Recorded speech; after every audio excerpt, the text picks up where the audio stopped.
Shalom kakak dan teman-teman, perkenalkan nama saya Aureng Singalam Ramahau, Prodi D2 Teologi 2025, semester 1, dengan NIM 20 60 25 16. Saya membuat video ini untuk menyelesaikan tugas UAS Keterampilan Komputer dengan judul Teknologi dan Etika Kristen.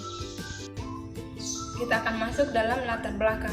Teknologi dan etika Kristen berakar pada pandangan bahwa Tuhan membekali manusia dengan pengetahuan dan kreativitas untuk mengembangkan teknologi yang pada dasarnya merupakan alat netral yang dapat digunakan untuk kemuliaannya atau sebaliknya.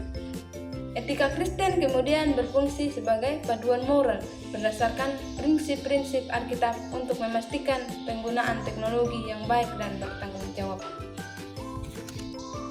Kita akan masuk dalam definisi perkembangan teknologi. Perkembangan teknologi adalah kemajuan manusia dalam menciptakan alat untuk membuat pekerjaan sehari-hari. Sedangkan etika Kristen adalah pedoman moral yang berlandasan ajaran Alkitab dan firman Tuhan untuk mengarahkan perilaku umat Kristen agar selaras dengan nilai-nilai. Dalam penggunaan teknologi Etika Kristen menekankan bahwa teknologi adalah alat yang harus digunakan secara bertanggung jawab, bukan untuk tujuan immoral, serta untuk menguatkan dan bukan menghambat pertumbuhan iman. Kita akan masuk dalam contoh teknologi modern seperti AI, robotik, media digital, dan lain-lain. Teknologi modern seperti robotika, media digital, dan kecerdasan buatan AI dilihat dari sebagai anugerah yang netral secara moral dalam etika Kristen yang penggunaannya harus dipandu oleh prinsip-prinsip Alkitab seperti integritas, kasih kepada sesama, dan bertanggung jawab. Berikut adalah contoh teknologi modern yang mencakup perspektif teknologi dan etika Kristen. Yang pertama itu robotika dan kecerdasan buatan AI. Teknologi robotika dan AI dapat digunakan untuk memfasilitas pekerjaan manusia, namun harus menjunjung tinggi martabat manusia. Dan yang kedua yaitu media digital dan komunikasi. Media digital seperti internet dan platform media sosial adalah alat yang ampuh untuk komunikasi dan pengembangan komunitas. Teknologi dan penyiaran ibadah daring menggunakan media sosial untuk menjangkau jemaat atau aplikasi Alkitab digital. Kita akan masuk dalam dampak positif bagi gereja dan iman Kristen. Itu jangkauan misi yang lebih luas. Gereja dapat menyebarkan pesan firman Tuhan kepada klien yang jauh lebih besar melampaui batasan geografis melalui siaran langsung, ibadah daring, khotbah digital, dan konten multimedia. Dan efisien dalam pelayanan. Aktivitas administratif dan penggalangan dapat dipermudah dengan platform digital, memungkinkan gereja untuk lebih fokus pada pelayanan inti seperti misi sosial dan konseling. Dan sekarang kita akan masuk dalam dampak negatif bagi gereja dan iman Kristen. Terputusnya komunikasi otentik. Ketergantungan pada ibadah daring dan interaksi virtual dapat melemahkan hubungan tatap muka dan persekutuan yang mendalam antara jemaat.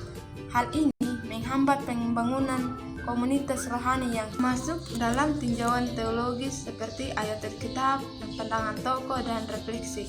Tinjauan teologis mengenai teknologi dan etika Kristen menekankan bahwa teknologi bukan hal yang jahat secara intrinsik, melainkan alat netral yang kegunaannya bergantung pada moralitas pengguna.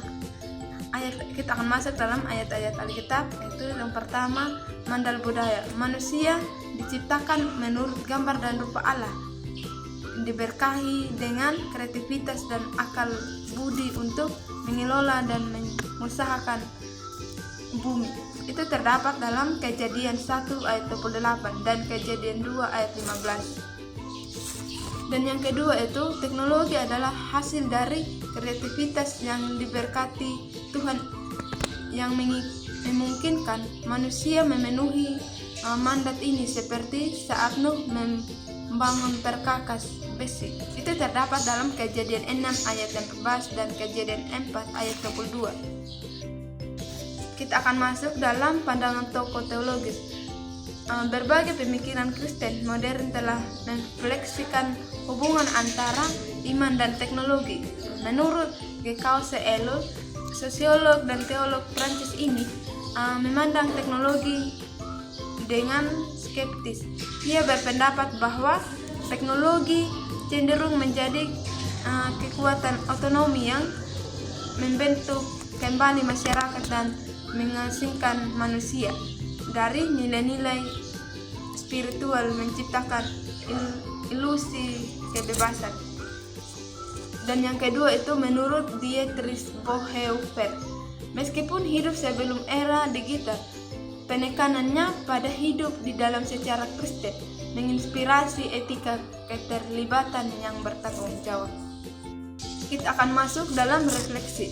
Yang pertama itu teknologi sebagai alat netral secara moral.